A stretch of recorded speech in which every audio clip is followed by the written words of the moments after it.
वो लेडी और उनकी डॉटर दोनों आई थी और डॉटर 16 इयर्स की थी और लेडी एक कंप्लेन लेके आई थी कि मेरी डॉटर के साथ रेप हुआ है। अरे बाबा, रेप? हाँ सो सर मैं सेम रिएक्शन मेरा था।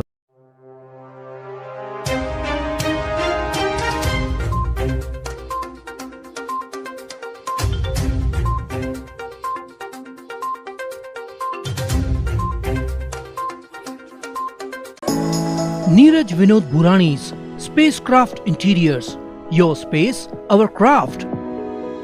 Experienced and professional team. No hidden charges. Luxurious designs. Spacecraft Interiors. Your space, our craft. आइए लेते एक मुलाकात भरत शिवनानी जी के साथ में। भरत जी, 2-3 दिन पहले मैंने आपको पुलिस स्टेशन के बाहर देखा था। वो पुलिस स्टेशन से आप जब बाहर निकले काफ़ी एग्रेसिव में थे, क्या विषय क्या था? ऐसे कुछ काफ़ी लोग वहाँ पे खड़े थे, काफ़ी हलचल थी पुलिस स्टेशन के अंदर, क्या विषय क्या था? हाँ जैकी जी, मैं तो अप्रिशिएट करूँगा आपकी नज़रों को। आपको सब पता, आपकी नज़रों से रियली में भी मीडिया की नज़रों से कोई नहीं छूटता। I am just passing from there. मैं गुजर रहा था, आपको देखा तो मैंने रुकना चाहा, लेकिन काफ़ी लोग आपके साथ में, तो मैंने चलो ठीक है, इस बहाने आपसे मुलाकात कर लेंगे और आपका इंटरव्यू भी कर लेंगे। बट मैं आई विल थैंक गॉड कि चलो आपने देखा, बिकॉज इस बहाने से एक कोइंसिडेंस हुआ, आप आए और इवेंचुअली मुझे एक मौका मिला पब्लिक से साझा होने के लिए। तो उस दिन क्या हुआ था ना जैकी जी, मैं पुलिस स्टेशन में एक मैटर को लेके था, जो पुलिस ने उस टाइम पे पीआई नहीं थे उस टाइम पे, 2 दिन पहले। मैं आपको राइट फ्रॉम बिगिनिंग बताता हूँ। एक लेडी और एक उनकी डॉटर मेरे ऑफिस में आए थे। उनको पता है भरत समाज सेवक है, दो हमारे वार्ड से बिलोंग नहीं करते हैं। मैं कुछ ज़्यादा नहीं बताऊंगा उनका नाम, उनका ward, because I am not suppose to, I am also protected by law not to reveal the names, तो आप सोच समझिए। हाँ, तो उस केस में क्या हुआ था, वो लेडी और उनकी डॉटर दोनों आई थी और डॉटर 16 इयर्स की थी और लेडी एक कंप्लेन लेके आई थी कि मेरी डॉटर के साथ रेप हुआ है। अरे बाबा, रेप? हाँ सो सर मैं सेम रिएक्शन मेरा था। तो मैंने इमीडिएटली उनको रिक्वेस्ट किया कि डॉटर को 2 मिनट बाहर बिठाइए, क्योंकि आप मुझे बताएंगे क्या प्रॉब्लम है, मैं आपको हेल्प करूँगा, डॉटर के सामने हम डिस्कस नहीं कर सकते। तो डॉटर को उनको मैंने बाहर बिठाया। शी वॉज 16 ईयर ओल्ड, जैसे उन्होंने कहा राइट था, राइट ही होगा। तो उन्होंने बताया कि भरत जी एक 22 ईयर्स का लड़का है जो करीबन पिछले लंबे अरसे से मेरी डॉटर के पीछे पड़ा है और शायद वो सब कुछ हो चुका है जो एक रिलेशंस में होते हैं। तो वहाँ पे मैं शॉक हो गया था। मैं 16 ईयर्स, आप, मैंने उनको कहा आप समझ सकते हो 16 ईयर्स मतलब आप क्या बोलना चाहते हो? बोला हाँ भरत जी, मैं एक माँ हूँ, मैं सब समझती हूँ क्या हुआ था, कैसे हुआ था। अब प्रॉब्लम ये हुआ है कि हमने कैसे तो पिल्स वगैरह, गोली वगैरह लेके वो जो बच्चा था उसको गिराया हमने थ्रू लीगल प्रोसेस। बट आज वो लड़का इतना पीछे पड़ा है कि 2 दिन पहले आके लड़की को तो छोड़ो, मुझे मारा है उसने। तो इवेंचुअली, तो सुनिए ना, तो इवेंचुअली मैंने उनको कहा ठीक है मैम, एक काम करिए, कानून बहुत सरल चीज़ है, आप प्लीज़ कंप्लेन करके आइए। तो कहा सर अगर सरल होता तो हम आपके सामने नहीं बैठे होते। रो रही थी वो। अच्छा। मैंने हुआ क्या? तो बोला सर 2 दिन पहले हम पुलिस स्टेशन में गए थे, वहाँ पे एकमात्र NC नोट करके हमको भगाया गया है। मैंने बोला ऐसा होगा ही नहीं। मैंने उनको बताया कि मैडम अगर आप जानते हो कानूनी टर्म्स में इसको पॉक्सो बोलते हैं। अच्छा। Protection of children for sexual offences. और पॉक्सो में सर मैं आपको जानकारी दे दूं पब्लिक को भी, पॉक्सो में अगर कोई भी accused if proven guilty 10 years to life imprisonment punishment है। और it is very tough to, मतलब पॉस्को से निकलना एक अक्यूज़ के लिए बहुत टफ़ हो जाता है। तो मैंने उनको कहा इम्पॉसिबल है मैम, आप गलत फहमी में होंगे। तो बोला, उन्होंने उसने मुझे NC का डेट और नंबर बताया। तो मैं थोड़ा शॉक हो गया और मुझे थोड़ा एक इमोशंस में नहीं आना चाहिए था, तो मैं इमोशंस में आके सीधा PI के साथ में बैठ गया। क्योंकि देखिए ना, किसी भी समाज में अगर इस तरह की घटना घटेगी और आप समाज सेवक हो तो सीधी बात है, गुस्सा तो आता ही है। यस। तो मेरे मतलब हमेशा भगवान जैसे लीडर जैसे ओमी भाई हैं, मैं उनको हमेशा कॉल करता हूँ। तो उनको कॉल किया, सर मैं आपे में नहीं हूँ, इस तरीके का माहौल है एक बच्ची के साथ। तो उन्होंने बोला Bharat don't worry, don't lose your patience, but आप जाइए PI के पास, आप काम करवा के लो। अगर वो हमेशा मुझे यही कहते हैं, अगर नहीं हुआ तो फ़ोन करना, नहीं तो मुझे पता है I have a confidence over you कि तू कर लेगा। सो आई सेड चलो ठीक है। यस। तो भी सर ओमी सर का मार्गदर्शन मेरे लिए बहुत इंपॉर्टेंट हो जाता है। तो उस केस में क्या हुआ, मैं PI के सामने, PI जस्ट एंटर हुए थे और अपनी रिपोर्टिंग लेके, जैसे वो रिपोर्ट्स लेते हैं, जो जैसे PI आता है तो सब उनके ऑफिसर, सबऑर्डिनेट ऑफिसर अपनी रिपोर्टिंग डायरी वगैरह, यस। तो उस केस में मैंने उनको थोड़ा हॉल्ट किया, मैंने बोला sir I have a very emergency. तो सिंस वो मुझे जानते हैं through Omi sir of course, और एडवोकेट है तो उनके हिसाब से वो रेस्पेक्ट देते हैं, तो उन्होंने बोला आइए प्लीज़ भरत जी आइए। तो मैंने बोला सर एक इसका पॉक्सो का मैटर है, प्लीज़ उस पर मुझे आपका अर्जेंट अटेंशन चाहिए। तो उसने बोला भरत, उन्होंने सीधा नाम लिया वो लड़की का। तो मैंने कहा हाँ, तो मैंने कहा सर आपको पता है? बोला हाँ भरत जी, मेरे यहाँ से सवेरे फ़ोन गया है उनको और आज उनकी हम स्टडी करने वाले हैं। मैं बोला सर एक बात बताइए, 2 दिन तक आप क्यों वेट कर रहे थे? बोला भरत वो कहीं ना कहीं जो काउंटर पे कांस्टेबल्स बैठते हैं उनसे मिस्टेक हुआ रहेगा, सिंस उनको नॉलेज नहीं है पॉक्सो कितना सीरियस है। सो जो टेबल पे बैठते हैं उनको नॉलेज ही नहीं हो कानून का।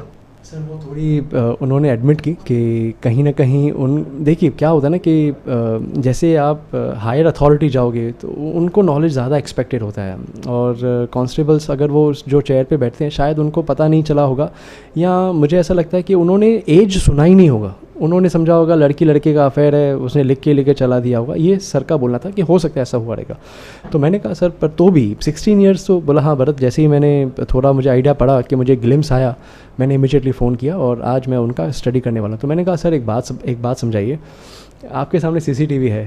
तो बोला हाँ। मैं बोला सर जिस रूम में लड़की को आप बिठाने वाले हो वो लड़की साथ में अक्यूज़ड बैठा है उसके साथ में। तो ही वॉज शॉक्ड।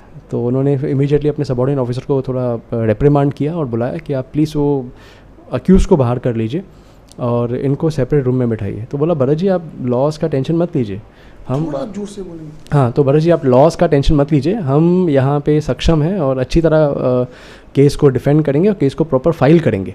तो उनका हेल्प मिला, बट इवेंचुअली वो लेडी टूट गई थी कि मेरा कोई सुनने वाला नहीं है। सो उस केस में जब मैंने उनसे बात करके निकला तो एग्रेशन आपने देखा होगा, क्योंकि वो थोड़ा ऑफिस में मैं एग्रेसिव था। तो इवन PI ने भी कहा भरत डोंट बी एग्रेसिव, हम आपका काम और समाज का काम बिना बोलने पे ही करेंगे। And he was very okay. मैं PI का नाम नहीं बोलूँगा, PI की स्टेशन नहीं बोलूँगा, बिकॉज वो अभी तक एक सब्जुडिस मैटर हो जाता है और लड़की का नाम मुझे ख़राब नहीं करना, और बेचारी बच्ची है, उसकी एजुकेशन है, तो उसके लिए मैं वहाँ से जस्ट निकला और ये हुआ। बट पॉक्सो बहुत क्लियर मैटर है। मैं आपके माध्यम से मैं थैंक्स भी कहूँगा आपके फिर सुबह होगी चैनल को, और आपको मैं पब्लिक तक एक मैसेज दे देना चाहता हूँ कि लड़की, जब मैंने स्टोरी सुनी, लड़की ने कहा, वो बच्ची ने कहा कि मेरा इंस्टाग्राम अकाउंट है। तो आई वॉज सरप्राइज्ड। मैं बोला यार बेटा आप 12th की एज में, जब आप 12th साल में एंटर होते हो, 12 साल की एज में आपने इंस्टाग्राम अकाउंट ओपन कैसे किया? तो बोला सर हमने एज को छुपाया।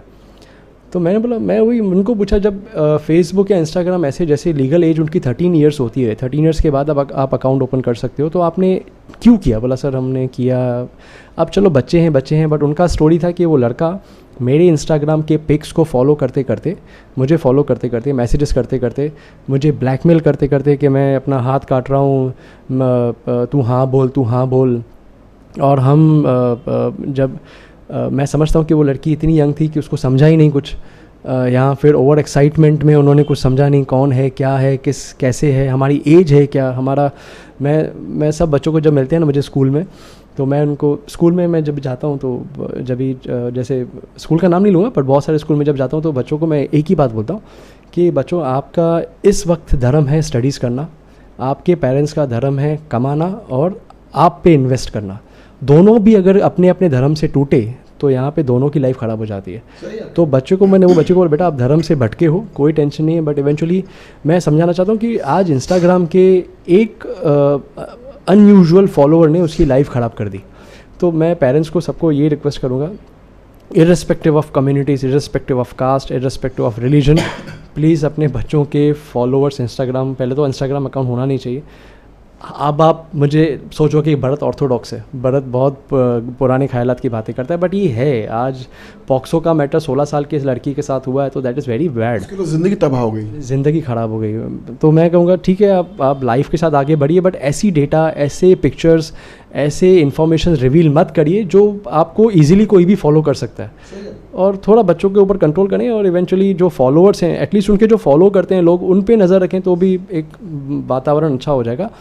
लास्ट आपको रिक्वेस्ट करूँगा, जो फ्लॉन्ट होता है ना, जो हम शो ऑफ करते हैं, जो हम दिखाने की चीज़ें करते हैं, आईफोन लिया, फलाना लिया, मोबाइल डाला फेसबुक पे, व्हाट्सएप पे, तो आजकल फैशन हो गया है।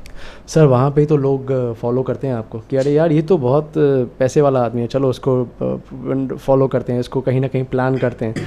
तो बच्चों के साथ भी वही होता है, वो नहीं होना चाहिए। बस इतना ही मेरी आपके माध्यम से पूरे मेरे ऑडियंस को रिक्वेस्ट है, आपके ऑडियंस को, सॉरी मेरी ऑडियंस ने, आपकी ऑडियंस, हाँ मेरे शहर वासियों को, मेरे पैनल वासियों को, मेरे वार्ड वासियों को, कि प्लीज़ थोड़ा सतर्क रहें, अपने बच्चों पे नज़र भी रखें। इवेंचुअली वो कहाँ जाते हैं, कब आते हैं, उनसे बातचीत करें। ज़्यादातर तो मैं बोलूँगा अपने बच्चों के साथ टाइम स्पेंड करें, सबसे बेस्ट वो है। तो बच्चे आपके कम्युनिकेशन में रहते हैं तो सब बता देते हैं। बहुत अच्छा लगा आज भरत जी से जानकारी लेके कानून का पोक्सो क्या चीज़ है उसके बारे में अच्छी जानकारी ली। हम भी शहरवासियों को एक रिक्वेस्ट करना चाहेंगे कि अपने बच्चों के फ़ोन पे नज़र रखें, और ऐसे कुछ अगर उनके फ़ोन में कुछ पाया जाता है तो उनसे कम्युनिकेट करो कि ऐसा क्यों, ऐसा क्या। जब तक आप अपने बच्चों पे नज़र नहीं रखोगे तो ऐसी घटना फिर घट सकती है हमारे उल्लासनगर शहर के अंदर। और हमें विश्वास है उल्लासनगर पुलिस के ऊपर। आज पुलिस उल्लासनगर की सक्षम है और वो बहुत अच्छा काम कर भी रही है। क्राइम पे किस हद तक अभी तक पहले से अभी थोड़ा कंट्रोल दिख रहा है, और इस केस के अंदर भी पुलिस पूरा का पूरा ध्यान देके और जो सही गुनहगार है उनको सलाखों के पीछे भेजेगी, ये हमारा भी विश्वास है और शहरवासियों का भी एक विश्वास है पुलिस डिपार्टमेंट के ऊपर। देखते रहिए फिर से न्यूज़ चैनल। धन्यवाद।